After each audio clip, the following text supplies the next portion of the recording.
gentlemen, welcome to Ariel Helwani's MMA Show.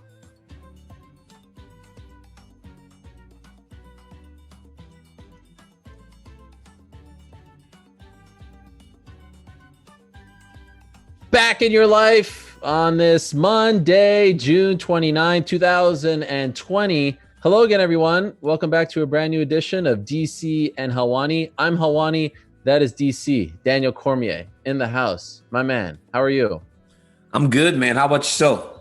I'm doing well. Wow, we got a lot to talk about on this Monday morning. Oh, man, it's going to be a good one. Oh, my gosh. We got so much to talk about coming off of Saturday's event in Las Vegas. Dustin Poirier, Dan Hooker. I called it. I said it would be a fight of the year contender. We'll talk about that, the other fights on the card and other news and notes. But first, I want to give a special shout out. I want to start the show off with a shout out. How about this one?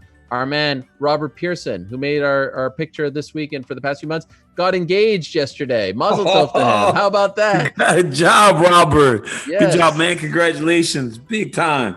Dude, getting married?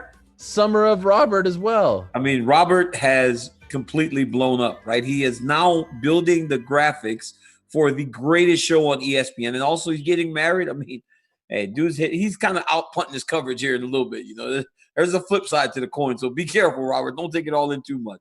And it's Robert, not Roberts, by the way. It's Roberts Pearson. I see his Robert Instagram. S. Pearson. Roberts Pearson. It's the Roberts. I actually messaged him and I said, "Hey, Roberts, thank you so much." He didn't correct me. So no, he won't correct. Maybe you're wrong. Maybe you're wrong. I said, "Hey, Roberts, thank you so much, man. I appreciate all that you're doing." And he didn't correct me. So to me, it's Roberts. Pearson. Congrats, bud. Mazel tov. All right. So, like I said, we have a lot to discuss. Let's start with the main event on Saturday. Dustin Poirier defeats Dan Hooker in a 5-round affair. I thought it was going to go the distance. I didn't think they'd be able to finish each other because they're just so tough. Let me ask you this right off the bat. You know what's so great about this fight? It was amazing, and there doesn't seem to be any controversy. It feels like everyone thinks Dustin won. Do you agree? Yes, because in the 5th round, the fight was on the table, right? It was pretty clear.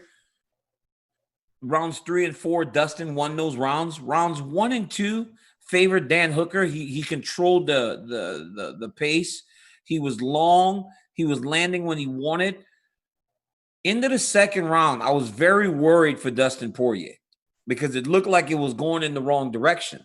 But then he got a second win or something because it looked like he was fatiguing early. But 3rd round, he fought great. 4th round, he fought great. And I thought the 5th round was his best round in the entire fight. And it feels good to have a fight that was so good and people aren't like in an uproar because they don't know who won the fight. It was clear, especially with the way that the 5th round went. It was a great fight, though. I loved every second of it. Yeah, I had it 3 rounds to 2 for Dustin. First 2 rounds to Hooker.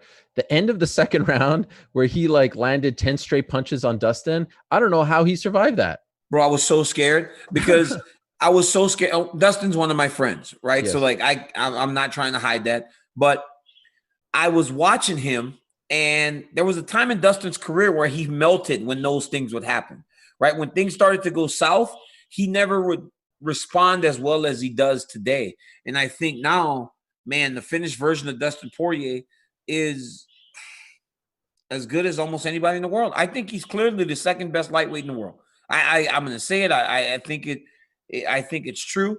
I just think that Khabib has kind of separated himself because you got to remember he beat Justin Gaethje, who's fighting for the belt next. You know, so big win for Dustin. But honestly, hats off to Dan Hooker too for what a phenomenal performance. I thought both of those guys showed a lot of growth in that fight because you got to remember we've always known Dan Hooker was tough. We saw him take that horrible beating from Edson Barbosa a long time ago, right? And we were on the side of the octagon yelling for the fight to be stopped and all that, but he stayed in there. And this weekend he showed that not only is he tough, but he has now learned to make adjustments to keep himself in the fight much more than he did before. Because if he would have did what he did against Edson, Dustin would have kept just picking him apart. But instead, he kind of reversed, right? He went to his wrestling to kind of slow down and minimize the damage a little bit. And I think that allowed for him to stay in that fight because he was taking some big shots. I saw someone say this over the weekend that at some Dustin, I agree with you. You can make a case that he's the second best lightweight in the world, and his evolution, not only as a fighter but as a person as well. And we'll talk about the great things that he does with the Good Fight Foundation. And he got that award over the weekend, the Forrest Griffin Award from the UFC for his community work. He's really turned into one of the elite fighters in the sport. But do you worry that he takes too much damage in these fights? Like every single one of his fights, even in a victory, he's all beat up going to the hospital. Yeah, he does take a lot of damage, but it's the way that he fights, right? He's and honestly, man, most guys that are strikers like that and power strikers like Dustin is, they're going to take a lot of damage because in order to inflict the damage that you want to on your opponent, you have to take a lot coming back. And you saw that this weekend. Dustin had to kind of go through the fire a little bit in order to eventually get to Dan Hooker in the way that he wanted to. 1 second. I don't mean to pause this, but Thiago, could you put that bird in the office, please? No, it's like super loud today, right? No, it's like super loud today. I'm sorry. Like it's like super loud today, and it's like bothering me for some reason. It's because last week we didn't have the bird, and it's like now all of a sudden he's back. So I rather like put him in the office so I don't have to hear him chirping the whole time. Wait, why didn't you have him last week? He was in my room, right? Selena had him in the room way to the back, so I wasn't hearing the bird chirp. And now the bird now knows when our show starts. And so he starts chirping as loud as he can. But back to my thought. Wait, have you figured out the bird's name yet? I still don't know the bird's name. I've made no efforts. I haven't made an attempt to try to figure out the bird's name. Even after that clip went viral, you still didn't say, maybe by the way, Selena. Maybe it's Tweety Bird. I think maybe the bird's name is, I don't know the bird's name, honestly, but I don't really, it's not like on my list of things to find out. And who's this Thiago you keep referencing all the time? Oh, this is Thiago. TB, come here, please. Please. I want you to meet him. Was he your assistant or something? No, he's my kickboxing training partner, but he's just here. He lives with you? Yeah, yes, for the training camp. Say hi, Ariel. Hey, what's up? Hello. That's my buddy Thiago right here. This is my buddy Thiago Beowulf from Brazil. Yeah, wow. Boy. I'm happy to meet you, man. That's my boy right here. You see, we play video games. We do everything. This is my best friend.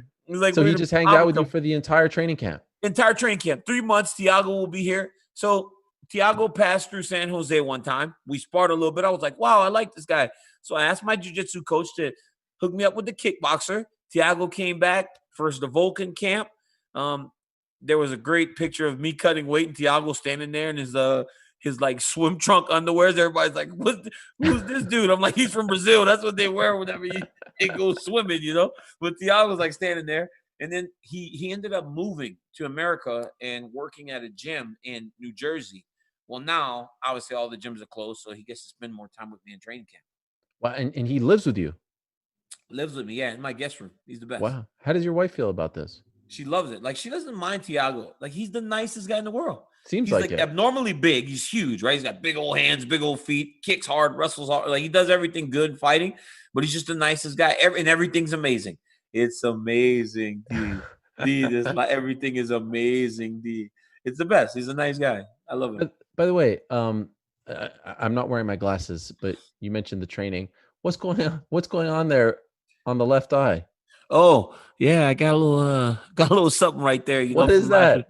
Training, man. That? I got cut over the eye a little bit, but who did it? Bad. Thiago? Thiago got me, dog. We were sparring. Yeah, Thiago got. So I'm over here saying he's the nicest guy in the world. This dude's giving me a cut over my eye, right? But yeah, I got a little black eye, and I got a But we were sparring, and look, man, a lot of guys use the small gloves, and they just touch each other. So you're not training, right? You're playing patty cake. Right. So me, when I use the small gloves, I'm hit me, actually hit me, so that I have to move my head, so that I have to use my wrestling, fight me almost hit me about 75, 80%, so that I feel it if I don't do what I'm supposed to be doing. And well, I kicked his leg, inside leg kick, and when he squared up, instead of just kind of standing there, I took a picture. Right? I say guys take pictures after they throw their combination. They stand there and they watch and they love their work. Well, I took a picture. And as I took a picture, he punched me with a right hand and went inside my headgear and cut me.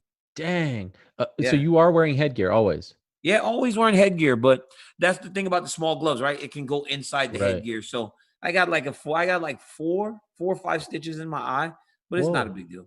You're not worried about that? It just means that we're rocking and rolling, baby. I love to fight. I love to fight, Ariel. So it just means we're rocking and rolling. We're training hard. We're getting ready. We're getting ready. How long does that take to heal up? I get my stitches out on Thursday, so I'll still train all week. I'll wrap it in tape. I'll put tape. I'll like tape my head, tape my brow, and then I'll just kind of stay away from it as much as I can. I won't like get hit on the face. I'll kind of just be a lot lighter in regards to this, but I'll do a lot of the sparring that most fighters are doing now. You know, everybody's kind of just touching and not really fighting. But Chael said one time, in order to get prepared for a fight, you got to fight. And I'm going to have to fight Stipe Miocic. So I'm preparing for him by fighting. How many times will you spar, like full-on spar? I spar now. I have 6 weeks more to the fight. So I'll do 5.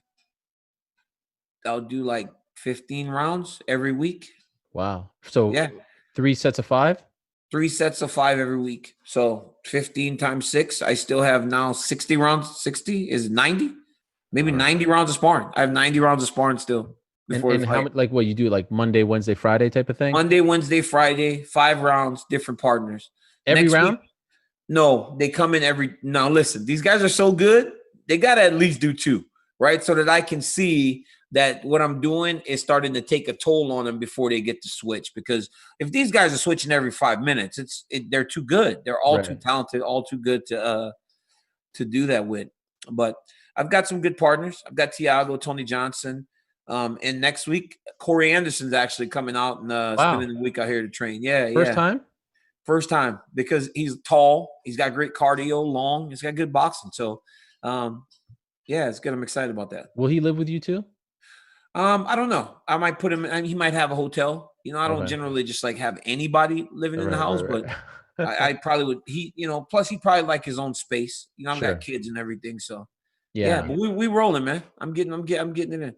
I don't live at people's house. Like I would never. Like if you invited me over, it's a rule. I don't sleep over at anyone's house. It was kind of weird though, because when you came for the E60, you were there like at my house way too long. At one point, I'm like, "Yo, when's this dude leaving?" But it's like you wanted to spend the night, but I'm like, "Yo, you gotta go, man." It really is. You were there for hours. Like the interview lasted 45 minutes, and 2 hours later, you're still sitting there. No. I'm like, "When is Ariel going?" Let me show you my video games. Let me show you this. Let me show you. I'm like, "Yo, when is Ariel leaving?" Wow, you're just sitting there. I'm like, "You're like, hey man, you want to watch Sports Center?" I'm like, "Yo, I know you work for ESPN. We're not gonna just sit here and watch Sports Center the whole time." Like, come on, Wally. What about that restaurant you sent me to? One of the grossest restaurants I've ever been. You didn't like that? Oh my God. Should we say that? I don't want to say the name, but listen, it was you said to me, this is the best Mexican food you'll ever have. It is. I went to take a shower in Purell afterwards. Yeah, but it does not matter if you took a shower afterwards. Disgusting. Did you like the food? No, I couldn't enjoy it. You're crazy. I had to clean my own table beforehand. It was so you're gross. Crazy. Did you not like? But did you like the food? No, I didn't. You should have took it home. If you were that bothered, by the environment, you should have took it back to the hotel, and you'd have been like, "Wow, this is actually the best Mexican food I've ever had." You know how you know if a place is clean or not? You go to the bathroom. And let me tell you something about that bathroom. One of the most grotesque sights I've ever seen in my life. I've never been to the bathroom there because I know. Yeah. I'm going to the front. I'm going to order my food, and then I'm going to go to my house. I always eat at my house. I don't even eat there, but the food is tremendous. Oh, it's horrible. Gilroy. You're crazy. Like, you're actually crazy. Listen, I like Gilroy. But you're over here smells like garlic. You're like, oh, it's disgusting. But you're trying to convince me to eat matzo ball soup. Oh, you would love There's no salt. You need salt in matzo. That's one thing. Salt in matzo ball soup. It's like you very can do that. bland. You can do that. That's okay. I put salt in mine. That's okay. Little chicken, little noodles, you know. Yeah, this is pretty good, actually. It is nice. It is nice. Yeah. on a cold winter day, you know, a nice bowl of matzo ball does the trick, you know. It does. Chicken soup for the soul, as we like to say. In any event, I hope the eye is okay. You know, it's fine. It's fine. I'm fine. I think and the hair is looking good. Well, I mean, that's a whole nother story, you know, but I'm ahead of the curve. I feel like I'm training hard. I'm training well. I feel like we've got a great plan in place. Yeah. I can't believe it's 6 weeks away. How fast did that go, though? Insane. It went so fast, right? It's like, I remember starting back in Jacksonville. How long ago was Jacksonville? That's almost when 2 I months. started to train. Can you believe that? I started to train back in Jacksonville, and I thought, man, I've got 14 weeks to this thing. It's going to be forever. But time's flying. How much we weighing? About 242 right now. What do we want to be? So Tyler Minton was doing my nutrition for the first like 6 weeks in my camp, and The melee I lost way. a lot of weight. And now he went home because he's about to have a baby. And Ian Larios is coming in now, and he's going to do the last 6 weeks. So I imagine with the way that I've been training and everything with the diet, I bet I'll be somewhere in the 235 range, 230, somewhere in there. Ian Larios, how much do you weigh, that guy? 125? I mean, I've never seen a skinnier person in my life. Ian's so skinny, but he runs every day. It's so hot in Gilroy, but he's running 6-7 miles a day. Oh, but wow. Here, listen to this. Look, man, we love Ian. We love Ian. Ian's been on about a week drive across the country with his sister, but Ian's not coming directly to my house because you know the rules of Selena Cormier, right? Ian Larios is getting quarantined until his COVID test comes back. His COVID test has to come back before he's allowed to come into the house with my wife. I respect it. I respect that. Don't play around, man. Yeah, no, for sure. Can we get back on task? Sorry. You driving the train like last week. All of a sudden, you drive the train, you get a little credit, and now you want to be the host. When Glenn was like, I love the way when DC takes charge. I was like, you know. You're the captain. Okay, back to Dustin Poirier. A lot of people said afterwards, fight of the year. Feels like a little bit of recency bias. There's a couple out there. And by the way, ESPN.com will have our mid-year awards later on this week, so stay tuned for that. But what do you think? There's that one. There's Zhang Weili versus Yuan Jacek. And Josh Emmett. Last week, everybody was saying Josh Emmett, Shane Burgos, right? Yeah. Was just this phenomenal fight. So I think when the world stands still, because that's what we're still doing right now, right? All sports haven't returned. That everybody's watching the UFC and they go, I've never seen anything like this. And the bigger the name, the more recognizable the name, Dustin Poirier, sharing the cage with Khabib Nurmagomedov, more people watch. And more people are watching, bigger stars are watching, and bigger stars are going, this is the best fight I've ever seen. And that starts to kind of push the narrative starts to spin a little bit. I think Islam Makhachev once told me that. He goes, you win performance of the night bonus, but I do the same thing and I do the same thing better. And I'm like, well, I fought at the end of the night. And again, it's more name recognition at the time. And so people kind of get a little excited about it. But I think that's what you're seeing now. But honestly, I wouldn't say that it isn't to this point, but it's very close. It's number 2. Zhang Weili, Joanna Jędrzejczyk still for me. Tremendous is the fight of the year. Yeah, title fight, tremendous fight. It never slowed down. Energy. And look, this will sound like I'm not. I love that fight, Poirier and Hooker. Like I was glued to the TV, right? But Zhang and Joanna, they kept the pace for the entire 5 rounds. Also, super close. A lot of people thought Joanna won. Like this one was clear cut, and not to say that should. But that's the thing, right? Like you said, I'm glad there's no controversy, but controversy helps a little bit in the sense that. Well, did Joanna win that fight? And also, I think where you miss it is the only difference for as great as the Poirier-Hooker fight was, there were times where there was sustained time spent on the mat, not really doing all that much. Weili and Joanna had none of that. It was completely on the feet. Even any takedown lasted 5 seconds. They were right back on their feet, trading shots. So, yeah, I'd agree. Still to this point, Weili, Jędrzejczyk. I did a detail on ESPN Plus on Weili versus Jędrzejczyk. And I just was watching it again. I still was like, wow, this was just tremendous. Hey, shout out to Detail. You got a Max Holloway episode coming out. I got a Max Holloway coming up. Yeah, I got a Max Holloway detail. He's all about the corporate plugs. When is this coming out? July 1st. Oh, Wednesday. Happy Canada Day, everyone. On Canada Day, you're dropping a detail? That's huge. Bro, did we talk about this last year or something? Because I feel like you keep trying to make up holidays. There was a holiday you made up, right? There was a holiday. Last week was like Quebec's birthday, the province. Now it's Canada it was Day. Something. I feel like there was a holiday you tried to make up right at the beginning of the show. Oh, Victoria Day. Victoria Day. Yes, you're just making up holidays. Now that you mentioned it, there's a lot of Canadian holidays. This is great. There's also Family Day in like September, October, where you just are supposed to spend time with your family. That's the whole holiday. Like, this dude is just making up holidays and expects me to just say Happy Victoria's Day or something like that. I'm not. Canada Day's a big one. That's like the independence. Okay, well that's good. Give me the Independence Days of the world. Don't give me the don't give me those holidays. All right, fine. You know. Okay, so fight of the year, we'll still give it to Zhang. Amazing fight. Does this performance, does this now make DP Dustin Poirier the King of Lafayette? Like, I feel like he's been doing it now a little more actively than you have been. I feel, what do you think? Listen, Dustin Poirier Yes. is the Anik man. called him the King of Lafayette. Anik should call him the King. I call him the King of Lafayette when I'm on TV. You know what I'm saying? Okay. It's the same, but the guy, hey, listen, man, the guy's the man. I think at this point, I'm about ready to promote him. I'm about ready to promote him, and we'll have two kings. We'll have two kings in the city of Lafayette, Louisiana. We're there's a word for that. I'm not exactly sure what it is, but he's the king of the South Side. I'll be the king of the North Side, and we're good. But yeah, man, he's the king. Dude does so much for our city. He represents our city. He loves our city. He's the man. He really does. He's the example of everything Lafayette, man. Hard work and hard nosed. He's just the man. What about the fact that he got a shout out from Lil Wayne afterwards? You see That's that? Crazy. Not only him though. Brendan Allen, right? Brendan Allen too, because he's from up north. He got a shout out from Lil Wayne. I didn't see that. Yeah, he said Lil Wayne said that good job, Dustin and Brendan, for representing Louisiana in the right way. It was awesome. Have you ever gotten a shout out from Lil Wayne? Yeah, I have. I'm not trying to. I don't want to make this about me. You know what I'm saying? I don't make this about me. But yeah, I have. It's all good. What? Twitter or like personal Twitter. text? Yeah, Twitter. Oh, okay. Yeah, all that. But it's all good though. Okay, all right. About these guys, Brendan and Dustin. We're proud of them. The state's proud of them.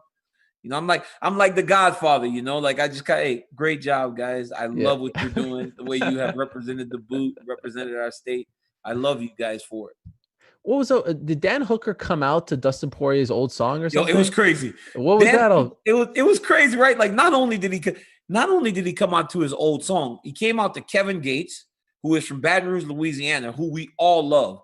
And people just don't get it. Like Selena even said that. She goes, "You guys all love this Kevin Gates, and I don't get it." She goes, "What is it about Kevin Gates?" I was like, he just kind of, again, he's one of us, right? And yeah, Dustin used to come out to "I Don't Get Tired," and Dan Hooker came out to it. Is that disrespectful? So disrespectful. But Dan Hooker's playing mind games, right? That's kind of part of his thing, trying to play mind games. Did you see that scene after the fight where he's on the stool, the fight's over, and Poirier's like kind of jawing at him, and it seems like they're about to have like a hugging moment. He's like, "You've been talking a lot of smack," and they kind of go forehead to forehead there. Poirier was pissed. That wasn't hey, respect, man. That was like, you just got, I'm the man here. You wait over there. Dustin had a little bit of a he got in Louisiana we call it feeling played. Like they make you feel played, and I think he felt a little played. Like Dan Hooker, you're going to call me out because you think you're going to take my spot. Look, I got to be honest. I've heard from a few people that thought that Dan Hooker fighting Felder, before Felder, it was Al.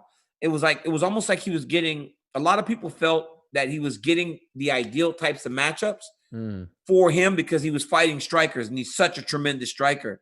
And Dustin kind of put him back in his place. What about the fact that this Paul Felder curse? Have you seen this? Everyone I just saw it the other day. I saw loses their next fight. Because Felder takes a lot out of you. I think everybody talks about it's a curse, but maybe it's that Felder takes a lot out of you. Even if you win, Paul Felder takes a lot out of you because he's so tough and he's so good. So don't take it as a bad thing. It means that Paul's not leaving these dudes the same. Just like the Stipe fight when me and Stipe had the first time.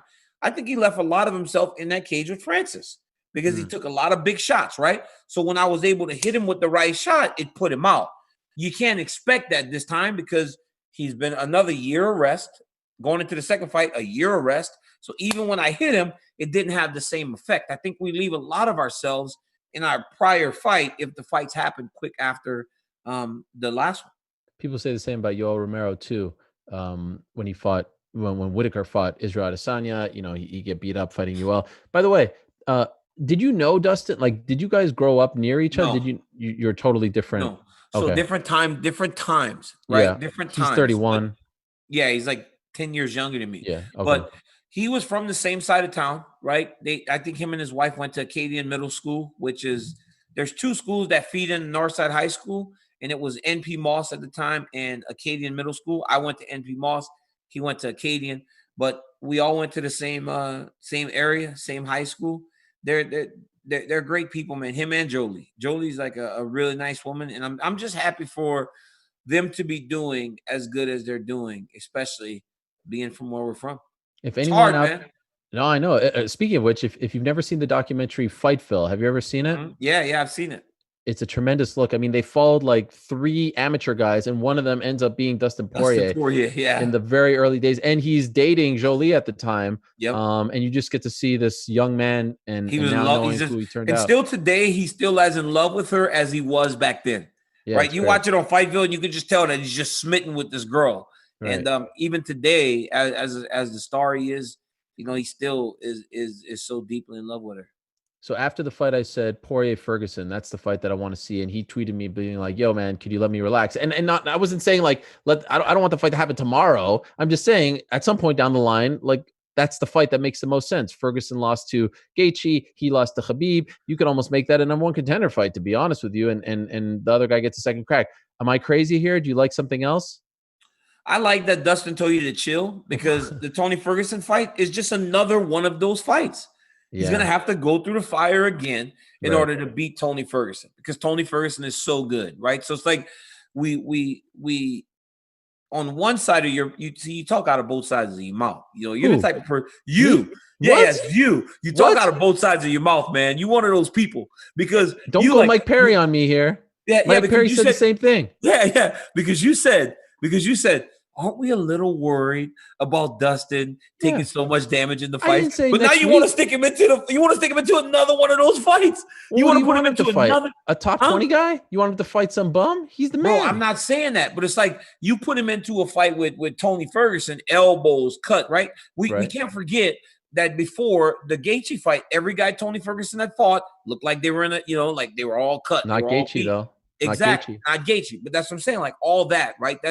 We still have to remember that as we think about what's next for Dustin. And yeah, it makes sense. It's a great fight, but he's going to have to go through the fire again. And it's going to get him where he needs to be in terms of his career, earning another title shot. But for people that know Dustin, you'd prefer to see something a little bit different. So you're saying you want to see him fight Conor? You know, that'd be good.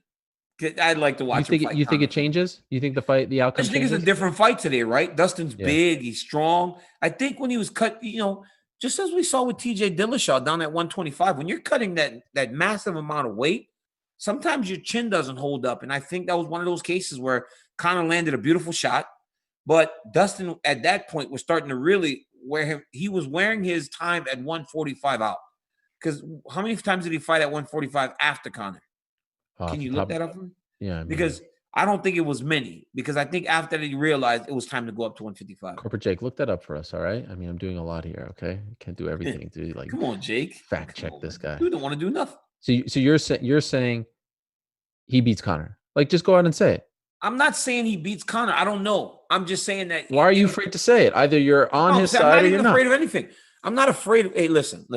You're talking about 155-pound fighters. I'm not afraid of anything. I'm telling you that I don't know how the fight plays out today because I think he's more refreshed, right? He's still cutting a lot of weight at 155. And we do know the type of power that Conor possesses. I think it's an interesting fight. I think it's a much better fight today than it was back then, partly due to the fact that he's not depleting himself so much to get to 145. What about Nate versus Poirier? We were supposed to see that 2 years ago. That's a great one too. That's another one I would sign up for right away. I just think though that and again, I'm talking as a guy that knows Dustin, right? Like I'm not talking just like I'm talking as a guy that knows Dustin. I'd prefer to see one of those guys where it's not going to be just another train wreck like we saw last weekend. Conor was Dustin's last fight at 145. You see what I'm saying? After that, so he went up. See what I'm saying, Ariel? So I think he Jake. understood after that one, like, I can't cut this weight and be effective anymore. I just can't believe you said I talk out of both sides of my mouth. Well, you do. I mean, you're insulting. Like, Jake, am I wrong? I posed the question. Jake, am I wrong, Jake? Jake, am I wrong? If you answer this question, Jake, Jake or TST, am I wrong? No. See what? That's what I'm saying. That is, you know what? This hurts right now. This hurts. I am as a straight shooter as it gets. Oh, you are a straight shooter, but it's like you're on. Hey, left hand's like showing concern. Right hand's like, let's just throw this dude to another. I asked the question. I didn't weigh in. I was asking the question. You fielded it. You didn't ask me my opinion. And I just answered my opinion. You see, what I just said was, let's do something a little bit different, because I'm a caring individual. This man wants big fights. Paid in full. He wants big fights.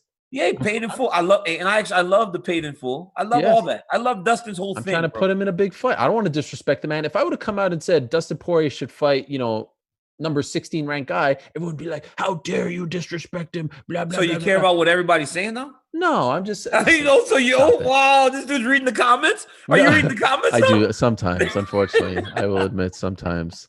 Worst decision of my life. Ooh, I've got you reeling today, boy. I've got you reeling. Well, today. no, because you're bringing up feelings about something that Mike Perry said about me last week. What did he say? Mike Perry did an interview with me last week. Platinum Perry. I've always been a platinum guy. I've given him the platform before anyone was given him the platform. I was on that bandwagon long before it was cool to be on the platinum bandwagon. He does an interview with me and apparently gets a little bit worked up because I'm asking him about his, I think, ex-wife, girlfriend situation. First, let me just say, if you put your private life public, it is fair game to ask about these things. Am I wrong? Yes, it is. Nope, you're right. Wife was in his corner for all his fights. Like, she was a big part of who he was. Her name was the Platinum Princess, right? Like, I don't know if she still calls herself that, but like, she was a part of his story, right? Yeah. And all of a sudden, if you follow him on social media, it's all about his new girlfriend. Very happy for him.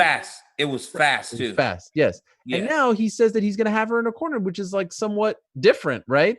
And he got mad at me for asking this. So he goes on an interview the next day. I think it was with that show, UFC Filtered, something like that. He goes on this show and he's like, yeah. Oh, Helwani texted me after and he's like, are we cool and everything? I'm like, yeah, you hung up. Like, you ended the interview. Of course I would ask you if we're cool. He hung up on you? Yeah. And really? He's, like, oh, he's the kind of guy who talks behind your back and stuff. I'm like, what are you talking about, man? I never said you talk behind your back. Yeah, but it's bringing up all these emotions, all right? Are you sad? Well, I felt a little betrayed. Little buddy. I apologize, little buddy. No, not by you, but I'm saying you. When I heard that, I was like, Mike, how could you say this? You made your private life public. I asked you about it, and then you got upset, and now you're saying I talk behind your back. When have I talked? When have I talked smack about Mike Perry? When? Hey, bro, let me just say this. I hear you. Sorry, I got worked up. But my brother, you don't need any more enemies, man. You don't need any more enemies. Like, just stop right now. You don't need any. Ariel, listen, I only got 2 fists, man. I got one for Darren Till, and I got one for who's the other one? I got to take care of Marvin Vettori. I got Marvin Vettori and Darren Till. I have only 2 hands, Ariel. I can't fight all of your battles, man. Listen, I made it this far without you helping me. I don't need your help anyway, all right? Well, I'm good on my own. All right? You're about to be my enemy here in a second if you don't slow down. Okay, we'll talk about Mike Perry here in a second, but first I do want to talk about Mike Perry. Yes. Let me tell you about our good friends over at Modelo. Modelo Especial. Why do you grab your phone every time I go for the read? Like, can you not go an hour without grabbing your phone? No, because I'm trying to schedule my training for today. That's it. Like, I'm just trying to schedule my training for today. You need to be locked in on this. I'm locked in, dude. I love this. Like, I love this more than anything. While you do your anyway. Can you hit the music, guys?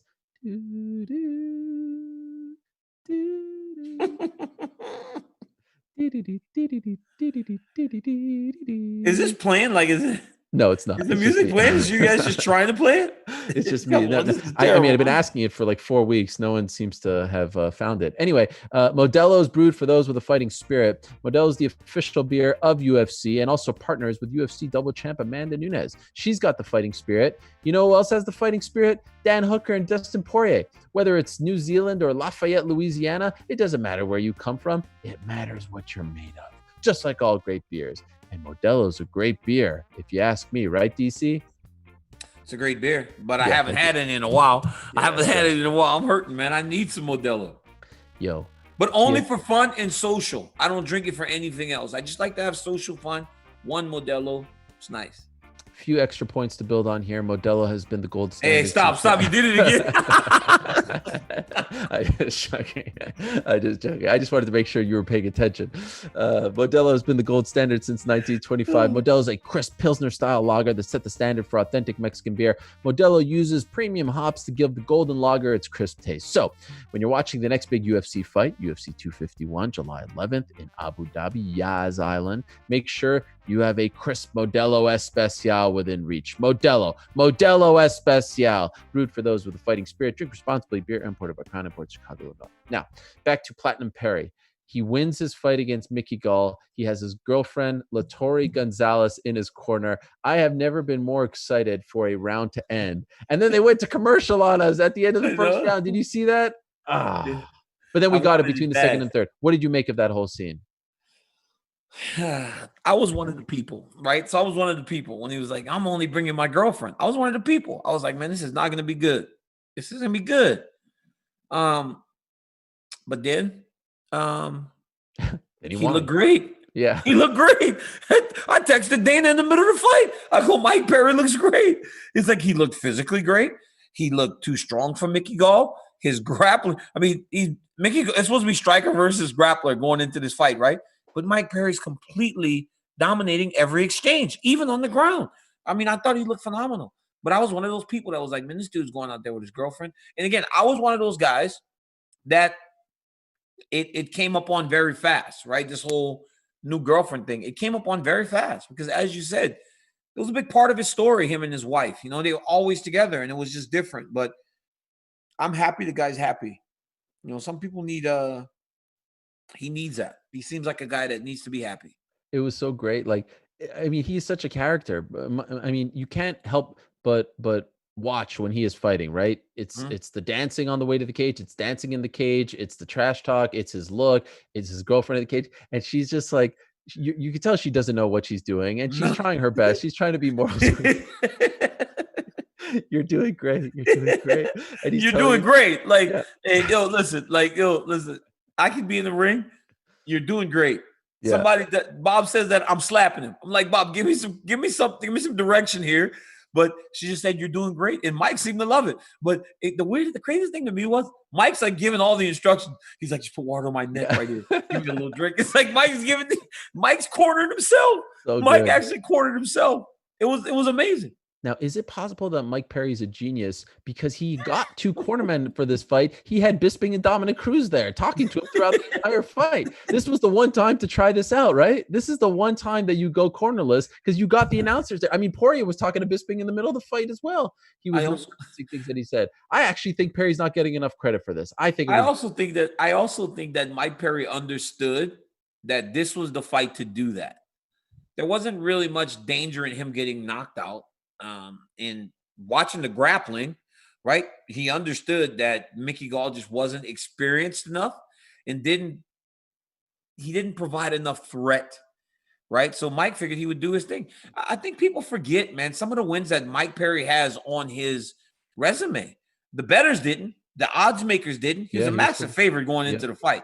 Right. But the general public was almost acting like Mickey Gall was supposed to run through this dude.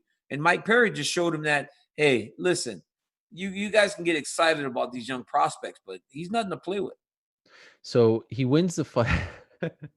Not only does he win the fight, his post-fight interview was just incredible. It was reminiscent of Nick Diaz. I don't know if you remember when he. But it was true though. He's saying everything that's true. Yes, about Texas. It's everything that's true. You know, all this is absolutely true. No, I know. Absolutely true. It's just crazy. So Mike Perry, because his delivery isn't polished, right? Like him and Nick is over there just talking, and Nick Diaz will talk, and like he'll say 1,000 words, and really he only needed maybe 20. Right. But Mike Perry's the same guy. You know, he'll talk, but inside of all those words, they're saying things that really are true, and they're making great points. But yeah, man, he doesn't like his tax situation. But now he's going to go find a team, and he's going to go find some coaches. So maybe this was a savings situation, right? His girlfriend's name is Latori. Yeah. He doesn't have to pay Latori, right? He'd have to pay some coaches. He doesn't have to pay Latori. So it's like she cornered him. It seems as though they're building their life together. So, they're in this thing together. Would you suggest that he doesn't go find a team? I mean, it worked out really well. No. Why? No, don't do this again because the fights are only going to get tougher. Imagine Latori out there when he was fighting Santiago Ponzinibbio. Right. Like, imagine that, right? Like, just a guy fighting with no actual guidance. I know Mike feels like he said something to the effect of the coaches want to feel like they said something that helped you win the fight. But what about when it's going bad and you need your coaches to kind of give you some direction in how you're supposed to change the way it's going, or just, make adjustments? He wouldn't get that from his girlfriend. Okay, so then let me bring up this. Is it hypocritical on Nevada's part, a week after they tell me they're going to investigate Robert Drysdale for his handling of the Max Roscoff situation? And we talked about that a lot last week.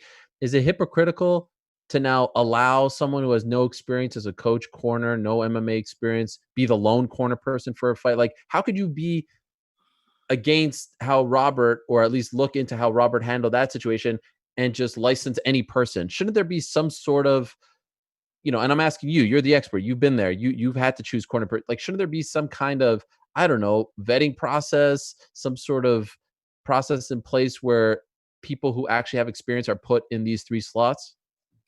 I believe that while it was fun last weekend, it's not something that should be repeated by not only Mike Perry, but just anybody. I think when you go into battle, you need experts in the field that you're competing in. People that know what they're doing. You need a jiu-jitsu guy. You need a striking guy. You need coaches that know what they're doing and that can guide you. I thought, honestly, when he was saying all this, I thought somebody would step in, whether it would be from Nevada or the UFC, and be like, hey, man, we don't know if this is right. You know what I'm saying? We don't know if we're going to allow this. But it happened. But I would probably want to see somebody step in if this starts to become a thing. He's still a lot of fun. I hope he it seems like he's got a massive chip on his shoulder because people maybe troll him on social media, and he talks about the haters all the time, and Darren Till has been terrorizing him. What's up with him and Darren Till, bro? Like, what's up with Darren Till, dog? Like, what is up with Darren Till? I don't know how to answer that question. What is I mean, you could go a million ways. Darren Till is tripping, man. Darren Till is tripping. Why? Man, this dude's changing his profile picture every day. He is just terrorizing Mike Perry, bro. It is bad, man. He's after you, and he's after everybody else. Like, what is going on with Darren Till, man? He's on fire on social media. Darren Till needs to chill out, man. Somebody give Darren. He's got to fight. I was gonna say somebody give Darren Till something to do. Yes. Dude's getting ready for a fight in the midst of all that. He's just being like an absolute online terror, man. Like, somebody. Have you seen when he changes his face? He changes his face on everything. Man. He was Ben Askren the other day, man. He did you guys. He did you and Joe and John Anik in the when you're. Oh, what is going on with Darren Till, man? Like, seriously. That's all I can think about every time I see him. I'm like, man, what's up with this dude? Yeah, he is crazy. And he kills Perry. He created a fake account just to keep terrorizing him. Why? Because I don't know. What did Mike Perry do to him, man? What did Mike Perry do to Darren Till? Remember, we thought we were going to get that fight in Poland, and Perry jumped up on the cage thing, and Till started like hammering his head into the cage. It was incredible. But then they kind of went their separate ways. I don't know. I have to say he's very entertaining as well. Like, I can't. Of all the Fight Island, I can't believe I said that. You did. You let it slip. You broke I can't believe I said that. You broke kayfabe. I'm so mad at myself. How'd you break it? You broke kayfabe, dog. You're not supposed to like Darren Till. No, I'm okay. I'm mad that I said Fight Island. Oh, Fight Island. Darren. So you broke kayfabe with Fight Island and with Darren Till. I can't believe I said that. I put a moratorium on my life that I would never say Fight Island ever again, because it's not really Fight Island. It's not really Fight Island. First off, don't tell me you fell for that too. First off, you can say that, but you have to admit, boy, that cage looks nice on that beach, doesn't it? Yeah, you saw it. Fight Island. You saw that cage on the beach. Yeah, it looks nice. I mean, I wonder who's actually going to step foot in it. Yeah, that's what's happening. That is where the fights are happening. Are you serious? This is what's happening. Fight Island, baby. Is this like a couple months ago when you pretended you didn't know but you really did know? This is the words going across. Fight Island, baby. Hey, comma? Fight Island, boy. Let's go. Is it Fight Island, comma, baby, or is it just Fight Island, baby? Because then it's Fight Island, baby. Let's go. Let's go. Fight Island, baby. So who's your source? Listen, man, I think as I get into the media, I'm not supposed to tell sources. That's like one thing I didn't know initially with you. So like when I would give you things, you would go to my source. Because I would tell you the source, then you would just go to my source. You're bringing up a lot of hard feelings here. First, you say I talk out of both sides of my mouth, which where I come from is a huge insult. Now you're saying I reveal sources? That's like the number one insult. You take my sources. What do you mean I take your sources? You'll be like, DC, what's this? And I'm like, oh, man, this guy told me. And the next thing I know, the dude calls me like I spoke to Ariel. That's not true. Tell me who said that to you. Who said it? Reveal that source. No, because then you're going to call him, like I said. I will. But you just said you texted Dana in the middle of the Perry fight, so I feel like that's your source. My source is Dana's picture on the internet. Okay. I fell for the picture because it's real. Why would he lie? Well, no, he said when. Like, when does he lie? Stop. I'm not answering that question. I'm not going there. Now you're just trying to trick me. You're trying to get me fired. You're just trying to make this the DC show. Get rid of me. Now I know your style. Listen. I can't do it without you. Hey, I can't do it without you. I appreciate that. Thank you. When he made the announcement, he said there's going to be a cage on the beach for training purposes and promotional purposes. It's brilliant. It's brilliant on his part. But yeah, it's not happening there. You know that as well as Wait, I didn't realize that. So that's the training cage? Yeah, and who's going to train there in 100-degree weather? I would if I was cutting weight. I'd go out there and get a good sweat. You'd be sweating in no time. Yeah, I guess so. But I mean, it's really hot there, like really hot. Imagine how hot that mat is going to be. I've never been to Abu Dhabi. Never in your life? Nope. I mean, but you got to understand, like, that's not a place that everybody goes. You know, like you're going like, oh, you've never been? It's like, it's not abnormal that I haven't been to Abu Dhabi. There are a lot of people in the world that have not been to Abu Dhabi, though. Like, what? Well, there's been several. It's like you're an elitist, though, right? You're like, oh, I've been to Abu Dhabi. You know, like 2010, baby. I was there. First ever event, UFC 112. Anderson. Hey, I hope you enjoyed the main event too. Yeah, it was a great. Actually, that event was the turning point in my career because there were no North American journalists there, and they didn't broadcast the post-fight press conference on any sort of platform. So I live tweeted it. I started the night with 4,000 Twitter followers. I ended with 7,000 because remember that was the one where Dana got mad at Anderson, right? And Ed Soares. Yeah, because the fight was so bad. Huge moment for my career. It was actually a major turning point. Every fighter had their own trailer because the fight happened outside on Yas Island in the middle of the desert. Every fighter had their own little trailer, and that's where. And I remember talking to Phil Davis after the fight. He was sweating so much because it was so humid there. Like he was just dripping with sweat. And that was April. Now they're fighting in July, so it's even worse. You know what I mean? But it was a great experience. I enjoyed it. It was no beach or anything like that, so I don't know where that picture was taken. Anyway, that's that. So I knew you were going to get all excited. So okay, Mike Perry wins. Dustin Poirier wins. Can I tell you what the real highlight of the night was? Mm-hmm. Neither of those situations. What? Max Holloway's hair. Oh my goodness. Did you see that? Did you see Max Holloway's hair? The first thing I did when I saw that, I reached out to Max and his manager, Chris, and confirmed that he is keeping the hair for the fight. I have a picture of Holloway in my phone because we were on FaceTime. And I was like, bro, what is going on with your hair? And I screen grabbed him. And yeah, I just thought that at this point he would have cut it. Because I think they're opening up places and Holloway just don't want to cut his hair. You don't like it? Look, I actually think it's a good look. I think it's amazing. Okay. I think it's amazing. He looks so tired though. That picture that we posted, he looks all tired and fatigued. But that dude's got some hair on his head, huh? And I mean, who knew that his hair could even grow like that? Like he looks like a guy who's been playing video games all night. That's all he does. Yeah, he does. Yeah. Max looks like he lives in his mom's basement playing video games the whole time, live streaming on Twitch. So you guys are really tight like that?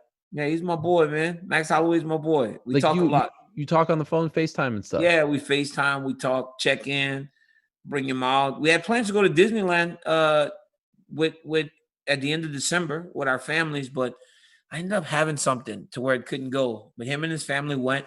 Selena and I just didn't make it though. Yeah, he's a great guy. He's a really nice dude because he's very pure, right? Like what you see is what you get. Like you don't get a different Max Holloway in personal opposed to what you get on TV or what the people see. He's the same guy.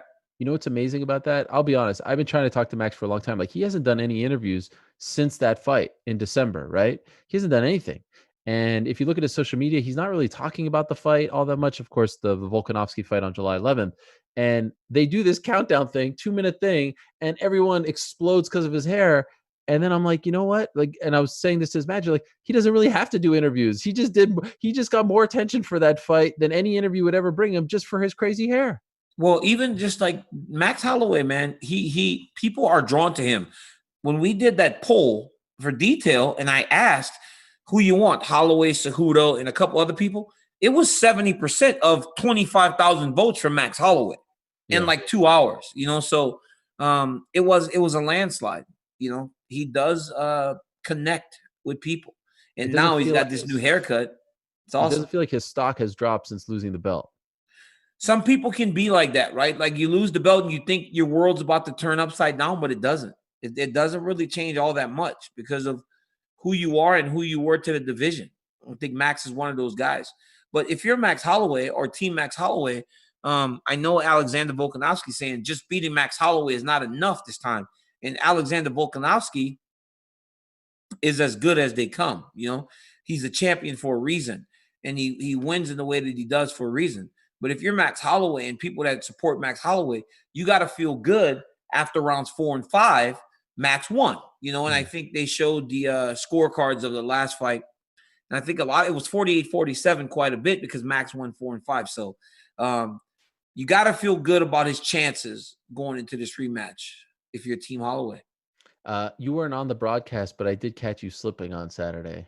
How? Speaking of those countdown things, because they played one, I believe. Hey, you know what I'm talking about? Okay, so you're Aljamain Sterling now. So you're Aljo, right? So you gonna pull an Aljo on me? What do you mean? Because I said something to the effect of Petr Yan.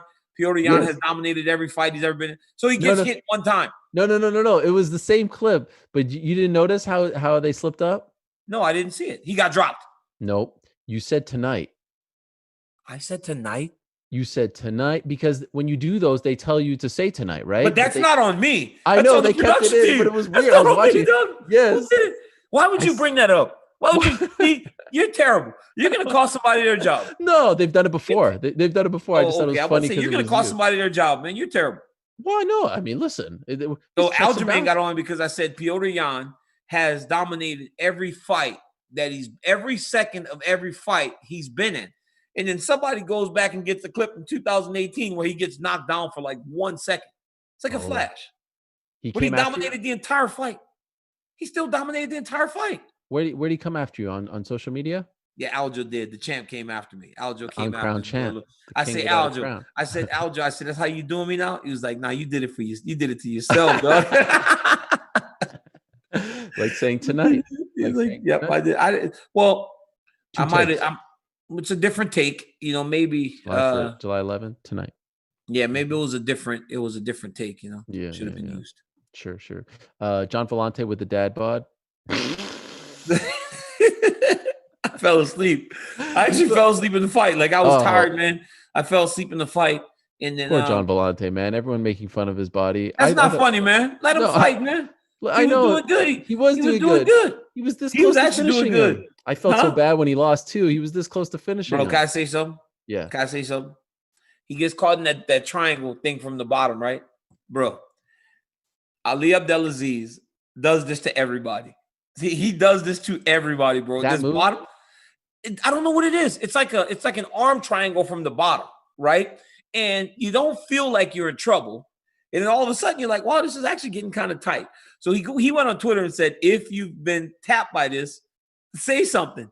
So I'm like, Ali, I've never tapped to it. But I'm here to admit one time I let him get it in because I didn't think, this is nothing. And he did get the submission. So I'm just going to give him his little moment right now. He just made his life. Our number one fan. I'm giving him his moment right now. But the reality is I let him put the move on because I thought, this is no danger. And then he ended up getting a little light submission. You tapped to Ali. I didn't tap. I tapped because I wanted to make him feel good. I didn't tap because it was tight. Let's just put it like that. Why would you give him that satisfaction? He's my boy. I like Ali Abdelaziz, man. Our number one fan. He watches every week. Boy. He's my boy. He's your boy. He's my boy. He's your boy. Ali Abdelaziz, everybody's guy. He's the man. I don't know about that. We were once boys. You guys were boys, and it's my job to bring you back together. You think I'm bringing you two back together? I don't know about that one. Listen, I'm open for business. I've been here the whole time. I'm not the one who changed.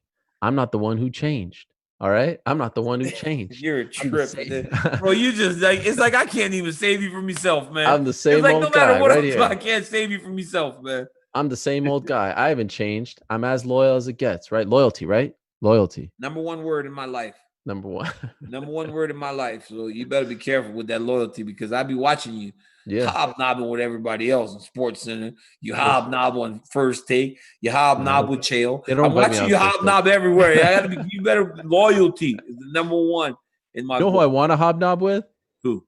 Tanner Boser. This guy. You like this guy. Like you've been beating this dude's drums since Saturday. Like you have been beating this guy's drums since Saturday. I love this guy. It doesn't get more Canadian than Tanner Boser of Boneyville, Alberta. This guy has now it all makes sense. I had no idea the guy was from Canada. Man. Oh yes, he's got the mullet. He's missing his tooth, and it's not like your tooth on the side over there. You still have that missing tooth, or did you fix that? No, it's gone, man. It's gone. Look at that smile. A long time ago. He speaks very bluntly. He says he was drinking with Maurice. I mean, the guy is just hilarious. The guy just cracks me up. I don't know what it is about him, but I like Tanner Boser. So if I can hobnob with someone, I'm choosing him. All right. I mean, you've been doing this since Saturday. I'm like, who is this Tanner Boser that Ariel's in love with? Boser ain't no hoser. You're so crazy, bro. I mean, this hour's going super fast because you've been on fire today. I've been on. Hey, what about that $37,000 bet on Kay Hansen? You see that? How brave was that guy? Hey, dude. You see the picture of him? Dude went to get his money with a big old Louis Vuitton luggage. Hey, he's like, dude's got a Louis Vuitton duffel bag with just 37 grand in it, like 57 grand in the Louis Vuitton bag. Dude's just standing there, like so uninterested too. Like the girl probably walked up to him. He's like, I wonder who that is. He just looked at a name on a paper and betted, right? Is that what it was? Why would you pick that fight of all fights? And also, she was losing the first round, right? I thought Jin won the first round. Second round, obviously, was all K, and then she gets a sub in the third. But like, of all the fights to bet on, why that one? Okay, can I say something? Be completely honest. Yes. My knowledge of that fight is the picture. Because before that, I don't know what happened. I didn't watch the fight. I didn't watch that. So you're talking about the first round and the second round. Oh, you have no idea what I'm talking about. I have no idea. I thought the guy was just safe the whole time with his bet because I thought Ronda commented, so I thought maybe it happened fast. Like remember Ronda used to have the stopwatch. Yep. Like I don't know. what happened. No. She subbed her in the third round. No, it's cool. You only check in like out at the main card when you're not working, right? I'm like the Lakers fans. You know, like the Lakers games, dog. First quarter, second quarter is empty. Third and fourth, it's just full. I'm a Lakers fan, dog. I gotta be. At one point I became one of those new Saints fans, like where you just don't watch till the end because we were winning so much, you know. Right. Yeah, it's sad. I'm one of those people. So you even missed your boy Luis Pena. I did watch that. Is that one. A touchy subject? No, I watched that one because I was in my garage working out my son. They were doing a wrestling practice, and we had the iPad on the floor. So okay, is that a touchy subject? No. I watched it. Yeah, I'm just saying I watched the fight. You know, I watched Luis because I made an effort to watch Luis's fight. Right, I know him, so I made an effort to watch. Like no hard feelings. No hard feelings at all. Like I mean, even though he left the team. He called me on Friday before the weigh-ins. I missed it because it was like super early. I called him back. He never got back. But no, I have no hard feelings about him moving down to Florida. It was a good move for him. It was hard up here. It's very expensive to live in California. Maybe he was calling to tell you why he left the team and that there are hard feelings. Oh, I don't think so. Okay. He's fine. Luis is a good kid. I like him. Anyway, shout out to that guy. You are just an instigator. I don't think I've ever met anybody as bad as you. It's like you spin a web and then like all of a sudden I realize you're instigating me. I just wanted to know if there were hard. We've never talked about this. All of a sudden, the guy was like a part of Gilbert. Wasn't he roommates with Deron Wynn? Yeah. Should we talk about Deron Wynn?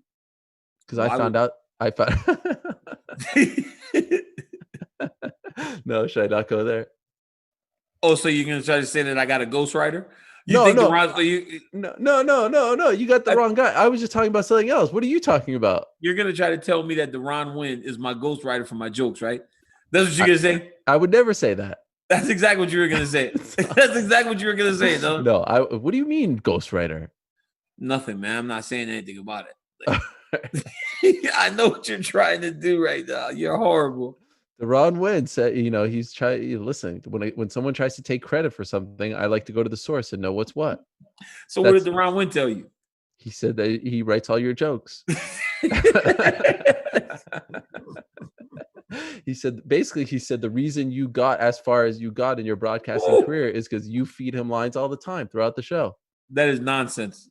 That is absolute nonsense. Would you like to respond to the accusation?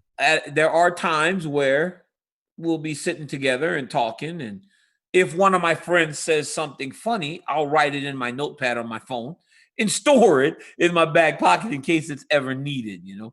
But Okay. no, I do not openly With take permission. I wouldn't say permission. Okay. Once it's out there, it's like a rebound. Anyone can grab it. I got a group message where I take jokes out of all the time, and then the guys get mad at me because they say, I thought this was a safe space. I'm like, yeah, nothing's safe with me, man. Hey, listen, you're the one with the platform. If you could use it, use it. Yeah, let me use the platform to make your guys' jokes popular. What does it matter that people think it's mine? What about, did you see this interview last week, Jon Jones and Steve-O? No, I didn't watch it. What happened?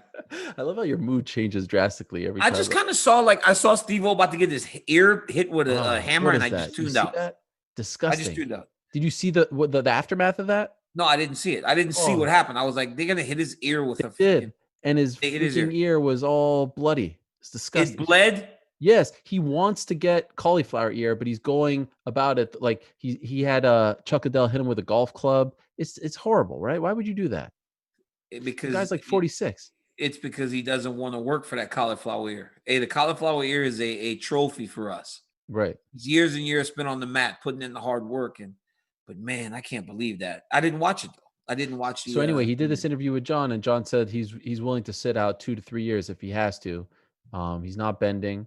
He's sticking to his guns on this one. And I was wondering if you believed him. You know, at this point, man, I think we have to take these guys at their word. You know, I think you have to take these guys at their word. And ultimately, if you're the UFC, then you let them, right? And it's like a game of chicken. Let's see who comes back to the table first. I mean, that's really what it is now. You know, and there's been a number of times where people say after this guy, there'll never be what's going to happen to the UFC, right? When Chuck and Tito and all those guys were gone, everybody thought it was over. George St. Pierre, Brock Lesnar, everybody thought it was over.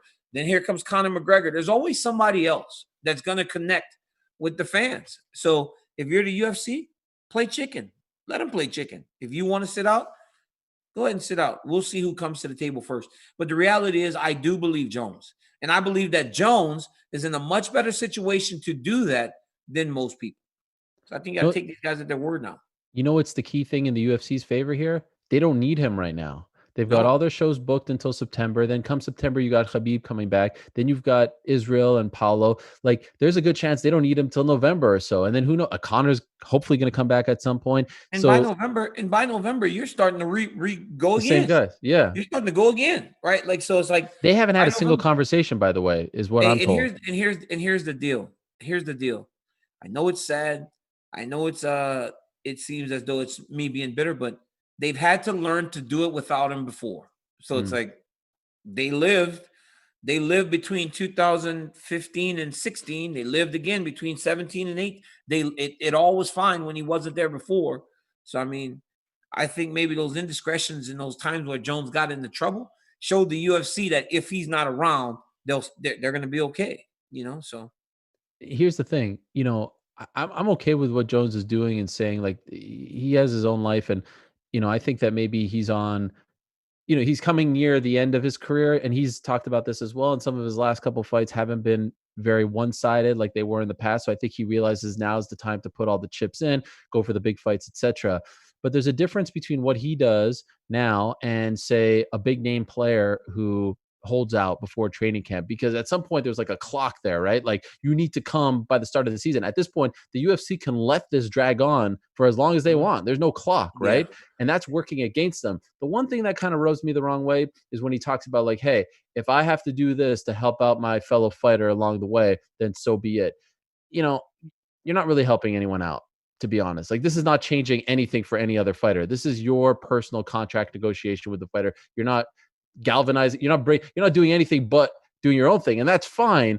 But don't make it seem like you're helping out the younger man by sitting out to try to get your own money, because we all know if the UFC would offer him $10 million today, which he's deserving of, he would take it, and nothing, and then this would all go away, right? So it's a little bit weird to say, it's just, no, because it's different, right? Everybody always said back in the day when everybody was on like beating the drum of we need to do this. It's going to take the top guys to do it. The reality is when the top guys get what they want, they just kind of, like you said, it all goes back to normal, right? So it's a matter of Jones getting what he wants.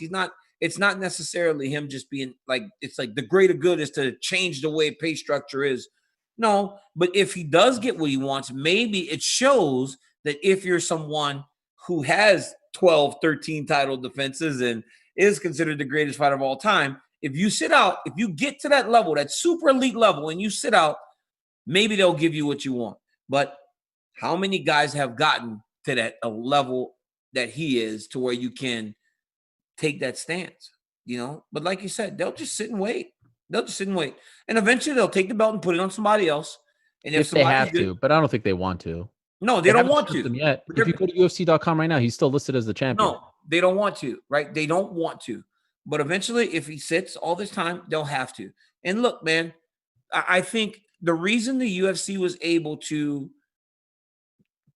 benefit and do what they did without Jones in that time is because a guy like me had the belt, right? And I could still go to Good Morning America. I could go to Conan O'Brien. I could go to all those big-time shows, and they still, this dude's the UFC champ. You know what I'm saying? They weren't going, well, this other guy in the background, got himself into trouble. This dude's the champ now. It was like if they get a guy that can carry the division as I did, especially a guy that stays, the one thing that the UFC can't have is if Jones does get the belt taken from him, the belt starts to just switch hands from guy to guy to guy to guy to guy. That's no good.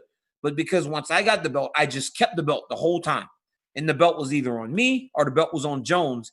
It still brought that stability to the division. And because I had the belt for so long, I could go anywhere. I can go on any show. I could be with any people, the biggest shows in the world to the smallest shows. They respected me as the champ. And that allowed for them to be able to be okay without Jones. And I think the guy that gets the belt, whether it's Dominic or Yan, whoever wins that belt needs to hold on to that belt for a while in order for the UFC to be stable without Jones. Does that make sense? No, it does. But still, like, it's going to take a long time for any one of those guys to be on the level popularity-wise as Jon Jones, right? It's not like... No, for sure. But I wasn't on the level of Jon Jones' popularity. You know what I'm saying? You were, you weren't that far off, if I'm being honest. You guys had the feud, like, you helped each other out there. That was a big-time fight because you were in the fight as well. Look at all this other pay-per-view, vibes, for sure. Right? So I hear you. Some guy. No, I hear you. But it brought stability to the division. I think it has to be stable if they're going to take the belt from Jones. You were a two-time Olympian. I mean, you were strike. No, I hear. Okay, I hear you. Maybe I undersold myself a little bit. Yes, a little bit. Speaking of which, as we round third here, a lot of rumors about the Reebok uniform deal coming to an end. I actually reached out to Reebok. They wouldn't confirm that it was coming to an end. They would only confirm that their deal is up in December. I'm hearing that it's all but done, and it would be a shocker if they reverse course. And you know what? You know what I say to that? What? I say good riddance. You know why? Not for the reason you think I'm going to say, because my guy, DC, never got the love from Reebok. I can't believe that they never had your back. They never sponsored you. They never give you one of those like fancy deals. They gave Sage one, Paige one, all these people. Yair, never you. That always pissed me off. Always pissed me off. But again, man, like I don't know. Jones one. They gave everyone one. No, I don't beg for things that I don't have. I'm happy with the things that I do. Because whereas I didn't have Reebok, I had other stuff, Monster Energy, and a number of other different Monster Energy, and a number of other different things that supplemented me and made me okay. I don't harp on things that I don't get though, man. Like if they didn't want to be in my business, okay. Because the vast majority of the people that they went into business with, it didn't work out. Yeah. So, but the reality is, like, I don't hate the Reebok deal. I initially, Ariel, I hated the idea of not wearing shorts with all the patches. Today, I would never want to go back. I think the sport looks so much cleaner. I think everything looks good. I don't want to go back to looking like we're fighters that are dressed like NASCARs racing around the track. What's wrong with NASCAR? Nothing, but I just don't want to. I don't want all the sponsors all over the gear. Just like the NBA, they had sponsors, but it's just a little one right here, and it looks clean. It looks professional. I don't want to go back to the day with all the patches and stuff. I just hope they're going to do a new uniform deal. I like what the PFL does. You get one. You get one on the shorts, and I think one on the shirt, sorry, and two on the shorts, if my memory is correct. I feel like that's fair, right? You can just get one. Look, basketball players can have their own shoe sponsor. Yes. So the UFC, but listen, the UFC doesn't say you can't go out and get a shoe sponsor. You can get a shoe sponsor. No, but when are you at your like most visible? It's when you're competing, right? No, I understand, but I'm saying like it just looks so much more professional, man. I don't know how people could ever. I mean, what do you think? Do you agree or do you? I don't like mind the uniform or no? I don't like the uniform. No. So you want that old way before, yes. like from before? For one reason and one reason only. Not because of the look, is because I want the fighters to get as much money as possible. They have a short window, right? Dana White said it himself. It's not a career, right? It's an experience or whatever he said. You got a short window to make money. In the old days, you could sell patch here, thing here, patch there, short there. And that was all taken away. You had the banners all taken away, right? You know what's unfortunate about that is that by the end of the days of sponsorship, guys it was like undersell whoever it is to get whatever you could. So there was really no money left in sponsorships. You know, like whereas a patch before on the front of your shorts. One time I got for my t-shirt and that $25,000. Wow. But again, I'm fighting in the main event of pay-per-views. But the guy on the undercard who we're managing is now having to sell that same deal for $1,000 because a guy that's beneath him is trying to give it for 500. You understand? It was like everybody was just cutting each other's legs out from under them. Like it got bad at the end. Well, the new and that's why you see now, Ariel, you don't see many sponsors in those other organizations. Well, I'll tell you, the new t-shirt / short sponsor is Instagram. Right? Like fighters do really well on Instagram. I see a ton of them. And I'm not talking about just like the Paige Van Zants of the world who spoke about this. And like, I know Max does, like a bunch of fighters do well. I think you have a couple of Instagram, deals as well. Like, it's just you guys didn't have that 5 years ago, right? That wasn't a thing. So thank God for that, because you were able to it's a lot of money. It's a lot of money. Like when you start to get into like if you get your followers way up, millions, I mean, an Instagram post can go upwards of $25,000, like 25 grand for an Instagram post. Like, or it's called like an Instagram. It's like a run or something where it's like 3 different things, but you can make 25 grand to do an Instagram. It's like, but guys just aren't, I'm telling you, man, like guys were cannibalizing themselves whenever the sponsors were still there by the end, because there was just no money. Like nobody was putting up as much as there was before. Hey, shout out to the UFC for instituting a new weigh-in hoop of shame. Now it's like a square, so you can't hold on to it, right? This is like the DC. I didn't see it. Yes. Wait, DC, what happened? It's now like a square thing, so you can't hold on to it at all. You didn't see this? No, I thought it was like a circle curtain.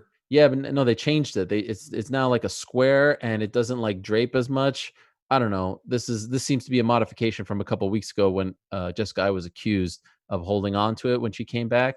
So it seems like Cynthia Calvillo is certain that she held it. She said she is certain that she held it.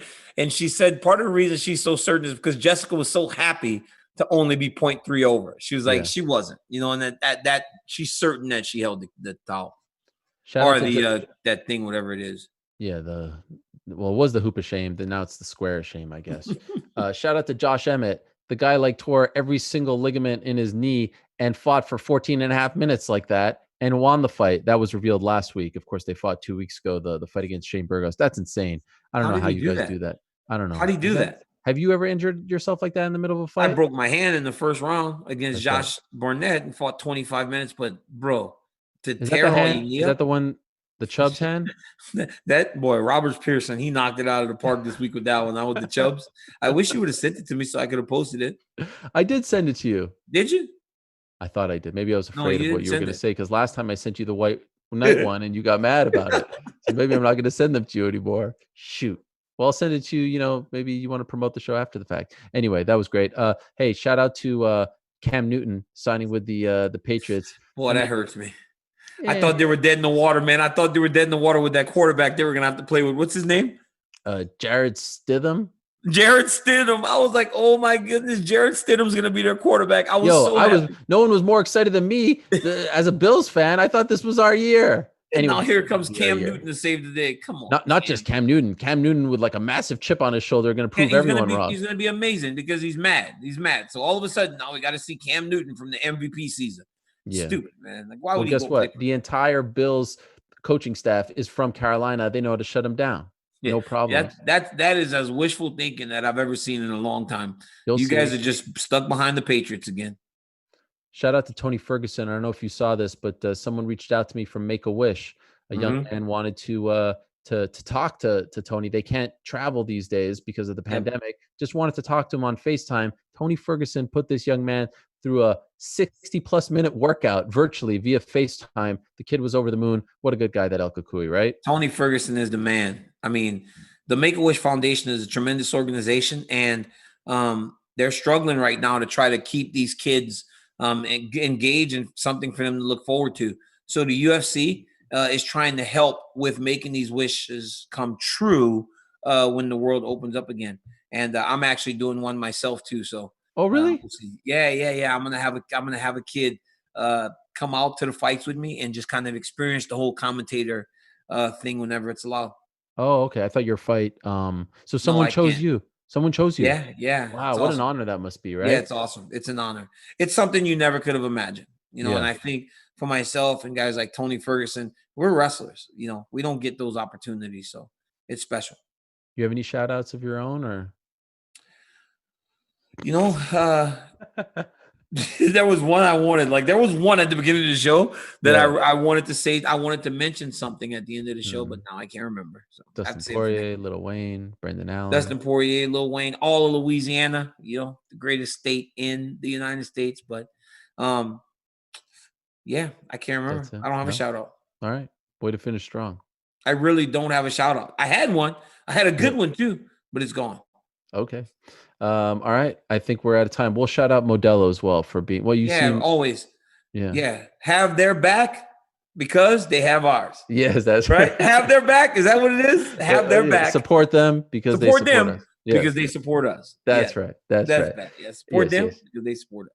And shout out to everyone who continues to watch the show, download the show, rate, review, subscribe to the show. We appreciate you. You are a part of this family, this movement that started in the darkness, in the midst of the pandemic. You are a part of this, and we are going to the top, all right? Yes, but for now, we're out of time.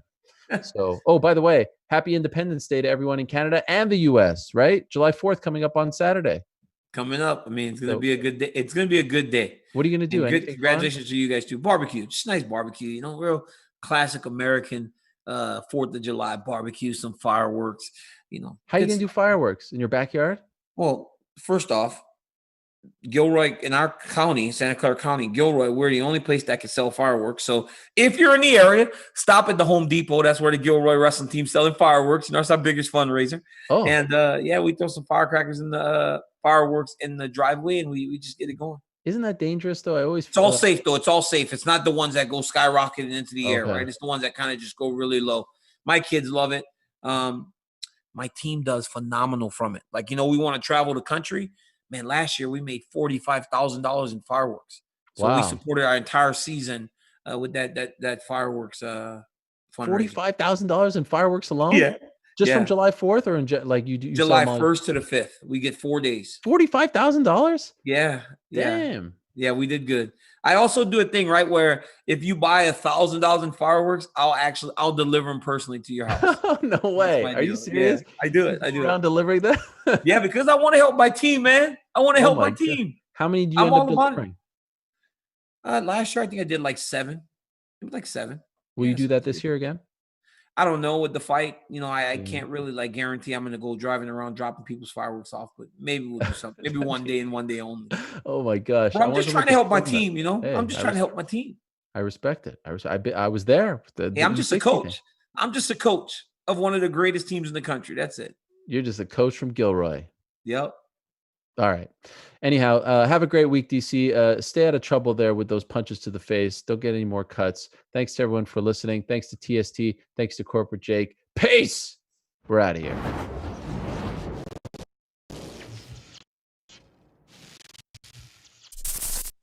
Thanks for watching ESPN on YouTube. For live streaming sports and premium content, subscribe to